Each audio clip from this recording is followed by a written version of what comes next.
परिचय। अंकिता, जैसा कि हम पहले भी चर्चा कर चुके हैं कि जनन सभी जीवों की वह क्षमता है जिसमें एक जीव लगभग अपने समान गुणों वाले एक छोटे से जीव को जन्म देता है। हाँ माधुरी, तथा वह प्रक्रिया जिसमें नर और मादा युग्मक गैमीट के संलयन के पश्चात एक नई जीव की उत्पत्ति होती है, लैंगिक जनन कहलाती है। तो आओ इस पाठ में हम जनन के बारे में विस्तार से चर्चा करें।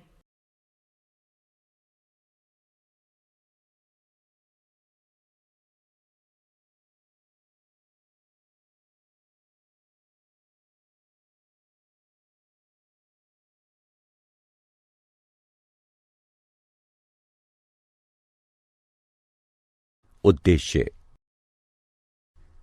इस पाठ के अंत में आप निम्न करने में सक्षम हो जाएंगे: लैंगिक जनन को परिभाषित करना, मानव में लैंगिक जनन को समझना, यौवनारंभ को समझना, किशोरावस्था में होने वाले परिवर्तनों को पहचानना, नर जनन अंगों को पहचानना, मादा जनन अंगों को पहचानना, मानव में जनन प्रक्रिया को समझना, ऋतुस्राव रजोधर्म को समझना।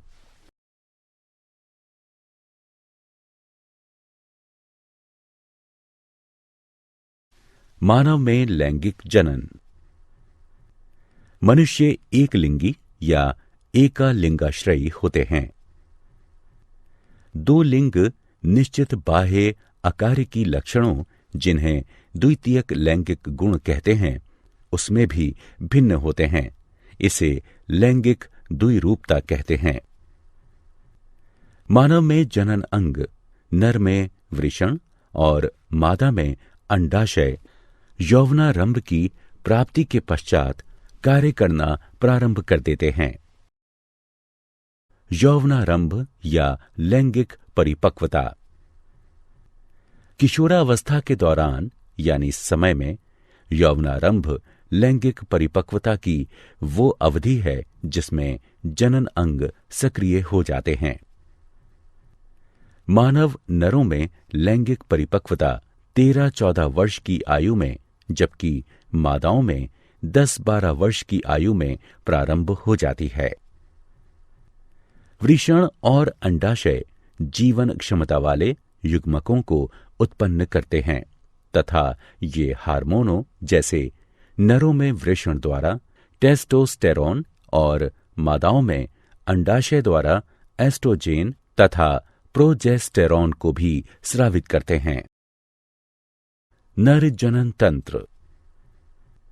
जनन कोशिका उत्पादित करने वाले अंग एवं जनन कोशिकाओं को निषेचन के स्थान तक पहुंचाने वाले अंग संयुक्त रूप से नर जनन तंत्र बनाते हैं। मानव नर जनन अंग है वृषण, अधिवृषण, शुक्रवाहक, मूत्रमार्ग, शिश्न, शुक्राशय ग्रंथियां, पुरस्थ यानी प्रोस्टेट ग्रंथि और काउपर ग्रंथियां नर जनन ग्रंथियां हैं। वृषण।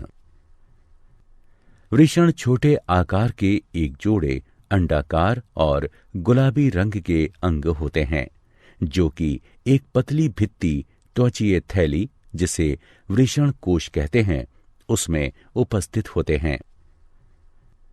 वृषण कोश ताप नियामक के रूप में कार्य करते हैं, जो कि साधारण शुक्र जनन के लिए वृषण का ताप शरीर के ताप से 1 से 3 डिग्री सेल्सियस तक कम रखते हैं, क्योंकि अधिक शारीरिक ताप वृषण के शुक्राणुओं का निर्माण करने वाले ऊतकों को मृत कर सकते हैं।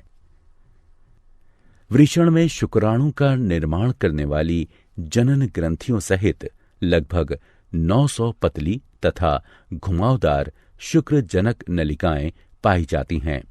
जनन ग्रंथियां शुक्र जनन द्वारा शुक्राणुओं का निर्माण करती हैं।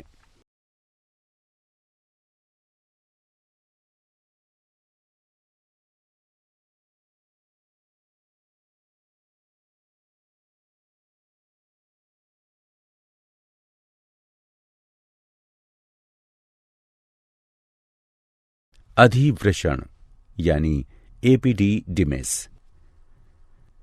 अधिवृषण एक कुंडलीकृत नलिका जैसी संरचना है जो कि स्थायी रूप से वृषण से जुड़ी होती है और शुक्राणुओं के भंडार गृह की भांति कार्य करती है, जहां पर कि शुक्राणु परिपक्व और गतिशील हो जाते हैं। शुक्रवाहक। शुक्राणु एक लंबी नलिका जिसे शुक्रवाहक कहते हैं, उसके द्वारा अंगों जिन्हें शुक्राशय ग्रंथियां कहते हैं उनमें ले जाए जाते हैं, जहां पर शुक्राणुओं को पोषण मिलता है तथा वे संग्रहित किए जाते हैं। मूत्र मार्ग। मूत्र मार्ग भी लंबी, संकरी और नलिकादार संरचना है। ये स्खलनीय वाहिनी और मूत्राशय से निकली हुई एक वाहिनी के जुड़ने से बनता है, जिससे यह शुक्राणुओं और मूत्र यानी पेशाब दोनों का वहन करता है और इस प्रकार यह मूत्र जनन नलिका भी कहलाता है। मूत्र मार्ग पुरुष के शिश्न के माध्यम से गुजरता हुआ बाहर की ओर एक छिद्र के रूप में खुलता है। शिश्न। शिश्न पुरुष का बाह्य जनन अंग बनाता है। यह एक बेलनाकार ऊर्ध्व मोटी पेशीय भित्तियों युक्त मैथुन अंग है। शिश्न के संवेदनशील सिरे को मुंड कहते हैं, जो कि सिकुड़ी हुई त्वचा से ढका हुआ होता है, जिसे लिंग मुंडच्छत कहते हैं।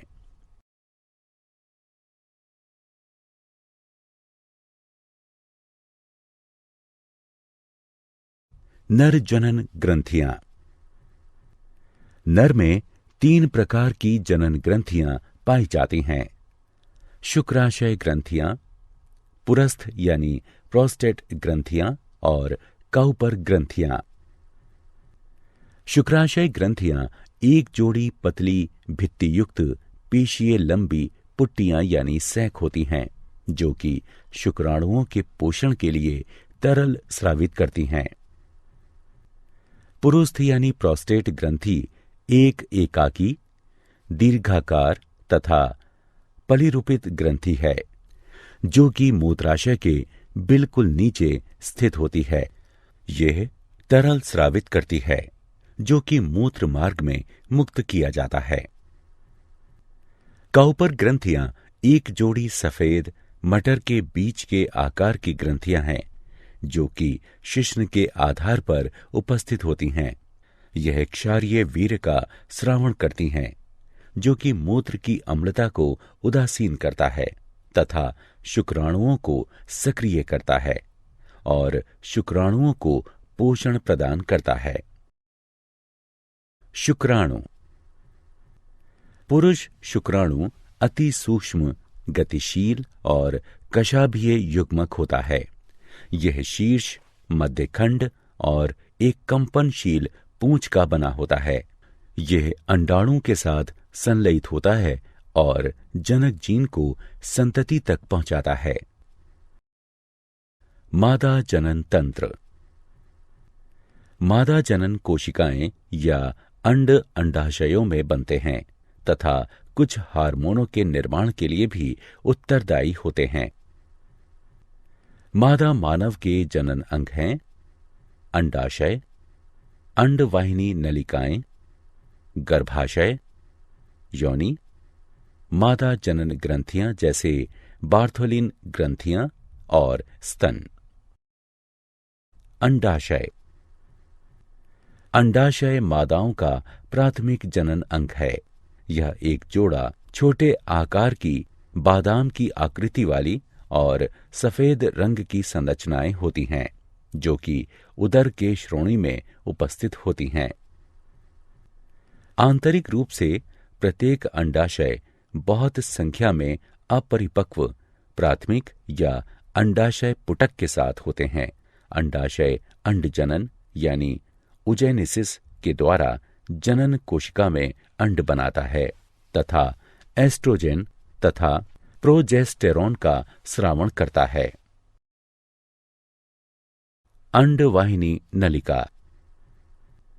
अंडवाहिनी नलिकाएं एक जोड़ी लंबी कशाभीय, पेशीय और नलिकादार संरचनाएं हैं जो कि अंडाशय के निकट से लेकर गर्भाशय तक फैली हुई होती हैं। प्रत्येक अंडवाहिनी नलिका का बाहरी भाग अंडाशय के निकट स्थित होता है। इसमें एक चौड़ा छिद्र होता है जिसे ऑस्टियम कहते हैं और अंडाशय के द्वारा निकले हुए अंड को प्राप्त करने के लिए अंगुली सदृश प्रक्षेप होते हैं जिन्हें झालर यानी फिम्बरी कहते हैं। गर्भाशय। गर्भाशय एक बड़ी पेशीय आकार की तथा नाशपाती सदृश संरचना है जो मूत्राशय और मलाशय के बीच श्रोणि में उपस्थित होता है और अंतररोपण यानी इम्प्लांटेशन, अपरान्यास और गर्भ यानी फीटल के विकास के लिए उत्तरदायी होता है। इसका आंतरिक स्तर अत्यधिक संवहनीय और ग्रंथिल होता है तथा गर्भाशय ग्रीवा कहलाता है जो कि योनि में खुलता है। योनि। योनि एक लंबी पेशीय नलिकादार संरचना है जो कि गर्भाशय की ग्रीवा से पीछे तक फैली हुई होती है तथा योनि छिद्र द्वारा अंत में प्रकोष्ठ यानी वेस्टिबुले में खुलती है। मैथुन के दौरान जब वीर्य योनि में मुक्त होता है तो यह मैथुन यानी संयोजन गुहा की तरह कार्य करती है और शिशु के जन्म के दौरान शिशु इसमें से ही होकर गुजरता है, इसलिए यह जन्म गुहा की भांति भी कार्य करती है। मनुष्यों में लैंगिक जनन की प्रक्रिया। नर युग्मक या शुक्राणु अति सक्रिय तथा गतिशील होते हैं जो गर्भाशय ग्रीवा के द्वारा गर्भाशय में गति करते हैं और अंडवाहिनी नलिकाओं में पहुंच जाते हैं। अंडवाहिनी नलिका में केवल एक शुक्राणु ही अंडाणु के साथ संलयन करके युग्मनज यानी जाइकोट बनाता है। इसे निषेचन कहते हैं। यह केवल अंडोत्सर्ग काल के दौरान शुक्राणु अंडवाहिनी नलिका में प्रवेश करने पर ही होता है। अंडवाहिनी नलिका में युग्मनज यानी जाइकोट का भ्रूणीय परिवर्तन यानी विकास तुरंत प्रारंभ हो जाता है तथा सगर्भता यानी गर्भावस्था शुरू हो जाती है, जबकि ऋतुस्राव यानी रजोधर्म बंद हो जाता है। भ्रूण गर्भाशय में पहुंचने के लिए नीचे चला जाता है। गर्भाशय की मोटी भीतरी परत में भ्रूण का अंतःस्थापित होना ही अंतरोपण कहलाता है। तब गर्भाशय की दीवार और भ्रूण के मध्य एक विशेष ऊतक जिसे अपरा कहते हैं उसका विकास हो जाता है जो कि भ्रूण को ऑक्सीजन तथा पोषण की आपूर्ति एवं कार्बन डाइऑक्साइड तथा भ्रूण द्वारा उत्पन्न उत्सर्जी अवशिष्ट पदार्थों को बाहर निकालने का कार्य करता है। गर्भाशय के अंदर गर्भ यानी फीटल के विकास से लेकर बच्चे के जन्म की अवधि को गर्भावधि यानी जेस्टेशन कहते हैं। गर्भावधि यानी जेस्टेशन के अंत पर पूर्ण विकसित गर्भ यानी फीटल को जन्म देने की प्रक्रिया को प्रसव यानी पार्ट्यूरेशन कहते हैं। मां के शरीर के अंदर बच्चे के विकास की प्रक्रिया में लगभग 9 महीने का समय लगता है।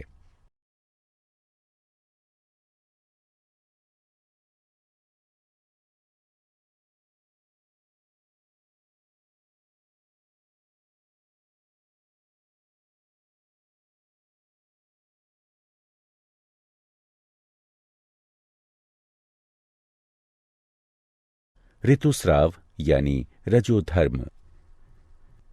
रक्तवाहिका के साथ योनि से रक्तस्राव के रूप में गर्भाशय की मोटी और मुलायम आंतरिक दीवारों के टूटने तथा हटने को ऋतुस्राव यानी रजोधर्म कहते हैं। अंडाशय और गर्भाशय में प्रत्येक 28 दिन या 1 महीने बाद आत्रो बहाव की घटना का चक्र होता है, जिसे मादा मानवों में आत्रो चक्र यानी मेंस्ट्रुअल साइकिल या लैंगिक चक्र कहते हैं। यह चक्र 2 से 8 दिनों तक चलता है।